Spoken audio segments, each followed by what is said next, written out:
যদি কোনো ব্যক্তি রোজা রাখা অবস্থায় মনের ভুলে, ইচ্ছার অগোচরে, মনে না থাকার কারণে খানা পিনা খেয়ে ফেলে অথবা স্ত্রী সহবাস করে ফেলে, হতেও পারে এরকম যে রোজার কথা মনে নাই, এই মনে না থাকার কারণে সে কিছু খানা পিনা করে ফেলেছে, অথবা সে যে রোজা আছে তারও স্মরণে নাই, তার স্ত্রীরও স্মরণও নাই, এমত অবস্থায় স্মরণ না থাকার কারণে দিনের বেলায় শারীরিক সম্পর্ক সহবাস করে ফেলছেন, তাহলে এমত অবস্থায় তার রোজার হুকুম কি? শরীয়তের বিধান হলো, যদি কোনো ব্যক্তির মনে না থাকার কারণে কিছু খানা পিনা করে ফেলে অথবা স্ত্রী সহবাস করে ফেলে, তারপরে যদি তার মনে হয় যাহারে আমি তো রোজা ছিলাম, এটা করা তো আমার জন্য ঠিক না, এর দ্বারা তার রোজা নষ্ট হয় না। বলেন সুবহানাল্লাহ। আল্লাহ তাআলা আমাদের জন্য সহজ করছেন, আল্লাহ তাআলা আমাদের জন্য কি করছেন? সহজ করছেন। তবে রোজা রাখা অবস্থায় ইচ্ছাকৃতভাবে কেউ যদি রোজা ভেঙে ফেলে, যদি ইচ্ছাকৃতভাবে খানা পিনা করে, ইচ্ছাকৃতভাবে যদি স্ত্রী সহবাস করে, তাহলে এই রোজা তো তার নষ্ট হবে, বরঞ্চ একটা রোজার বিনিময়ে তাকে একটানা 60টা রোজা রেখে দিতে হবে। এটা হবে তার কাফফারা। এটা হবে তার কি ভাই? কাফফারা। একটানা কয়টা রোজা রাখতে হবে? 60টা, যদি ইচ্ছাকৃতভাবে কেউ রোজা ভেঙে ফেলে।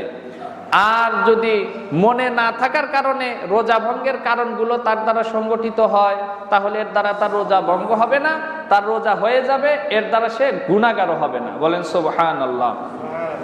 রোজা রাখা অবস্থায় মেসওয়াক করার হুকুম কি? অনেকে মনে করে যে নবীজি সাল্লাল্লাহু আলাইহি ওয়াসাল্লাম এক হাদিসে বলেছেন, রোজাদারের মুখের সুগন্ধ আল্লাহ তাআলার কাছে মেশক আম্বরের চাইতে বেশি প্রিয়, সুতরাং আমি যদি মেসওয়াক করি তাহলে তো আমার মুখে দুর্গন্ধ থাকলো না, এই জন্য মেসওয়াক করার কোনো প্রয়োজন নেই। এই কথা অনেকে মনে করে, তাদের এই কথা সঠিক নয়। কারণ কিতাবের মধ্যে লিখেছেন, রোজাদারের মুখের দুর্গন্ধ আল্লাহর কাছে পছন্দনীয়, ঠিক আছে, তবে মেসওয়াক করা মহানবী সাল্লাল্লাহু আলাইহি ওয়াসাল্লামের বিশেষ সুন্নত। সুতরাং রোজা রাখা অবস্থায় কেউ যদি মেসওয়াক করে, এতে তার রোজার কোনো সমস্যা হবে না। বরঞ্চ কিতাবের মধ্যে লিখেছেন, মেসওয়াক করে কেউ যদি 1 ওয়াক্ত নামাজ আদায় করে, আল্লাহ পাক রব্বুল আলামিন তাকে 70 ওয়াক্ত নামাজ আদায়ের সওয়াব দান করেন। বলেন সুবহানাল্লাহ। ভাই, রমজান মাসে একটা ফরজ 70টা ফরজের সমান। সুতরাং রমজান মাসে যদি আমরা 1 ওয়াক্ত ফরজ নামাজ আদায় করি, আল্লাহ তাআলা আমাদেরকে 70 ওয়াক্ত ফরজ নামাজের সওয়াব দান করবেন। বলেন সুবহানাল্লাহ। এর সাথে সাথে আমরা যদি মেসওয়াক করে 1 ওয়াক্ত নামাজ আদায় করি, এই মেসওয়াক করে নামাজ আদায় করার দ্বারাও আল্লাহ পাক রব্বুল আলামিন আমাদেরকে আরো 70 ওয়াক্ত নামাজ আদায় করার সওয়াব দান করবেন। বলেন সুবহানাল্লাহ। তাহলে মেসওয়াক করে নামাজ আদায় করলে এতে সওয়াব কমে না বাড়ে ভাই?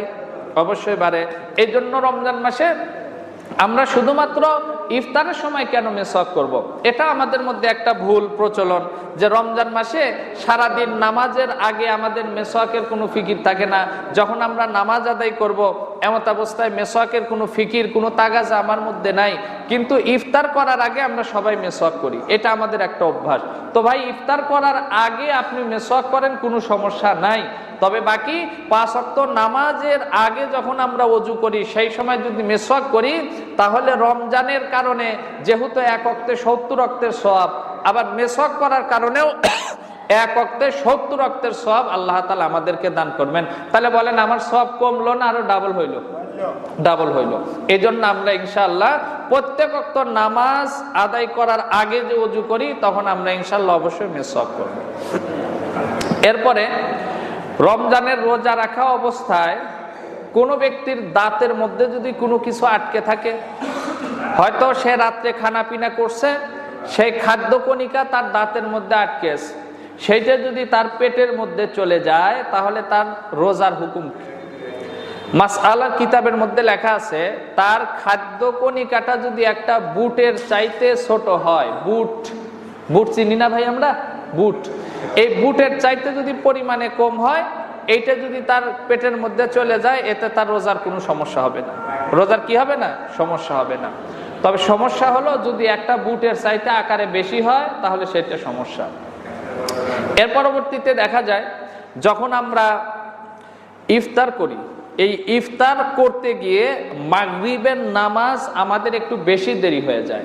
শরীয়তের বিধান হলো মাগরিবের নামাজের মুস্তাহাব ওয়াক্ত খুবই অল্প সময় থাকে, এজন্য আজান হওয়ার সাথে সাথেই মাগরিবের নামাজ পড়ে নেওয়া ভালো।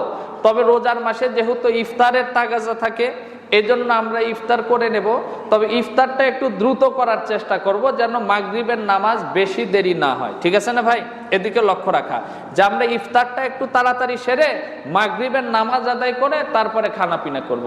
এটা আমাদের ইসলামের দৃষ্টিকোণ থেকে খুব ভালো, আমাদের ব্যক্তিগতভাবে খুব ভালো।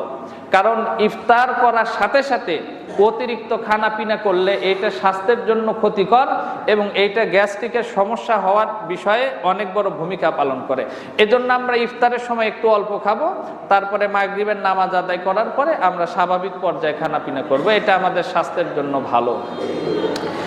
যখন আমরা তারাবিহের নামাজ আদায় করি, সেই সময় দেখা যায় যে আমি আল্লাহু আকবার বলে নামাজ শুরু করেছি ইমামের পিছনে, আমার সানা শেষ করার আগেই ইমাম সূরা ফাতিহা শুরু করে দিয়েছে। এরকম হয় কি হয় না ভাই? বিশেষ করে তারাবিহের সময় এই সমস্যা হয়। শরীয়তের একটা বিধান, সুন্নাতে মুআক্কাদার চাইতে ওয়াজিবের গুরুত্ব শরীয়তে বেশি।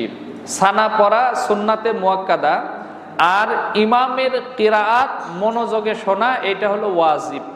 সুতরাং যখন আমি সানা পাঠ করব, সানা পাঠ করা শুরু করব ইমামের পিছনে, এমত অবস্থায় ইমাম যদি সূরা ফাতিহা শুরু করে তাহলে আমি সানাকে বন্ধ রাখবো, সানা আর পাঠ করব না।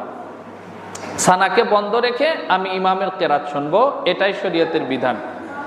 আবার দেখা যায় যে দোয়া মাসুরা শেষ করার আগেই ইমাম সালাম ফিরিয়ে ফেলে, এমন সমস্যা হয় কিনা ভাই আমাদের মধ্যে? তো দোয়া মাসুরা শেষ করার আগে যদি ইমাম সালাম ফিরায় তাহলে এই বিষয়ে শরীয়তের হুকুম হলো দোয়ায়ে মাসুরা পাঠ করাটা সুন্নাতে মুআক্কাদা, বর্ণান্তরে মুস্তাহাব, আর সালাম ফিরানোটা হলো ওয়াজিব।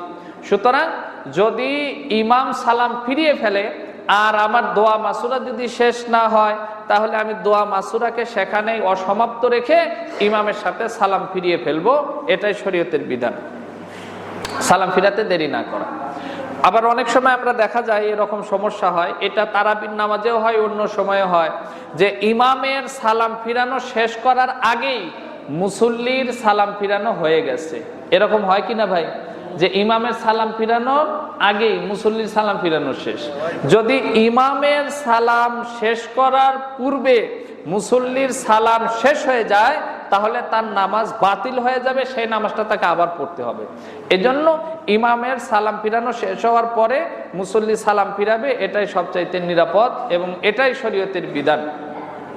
তারাবিহের নামাজ আদায় করার জন্য আমি মসজিদে এসেছি, আসার পরে দেখি ফরজ নামাজের জামাত শেষ হয়ে গেছে।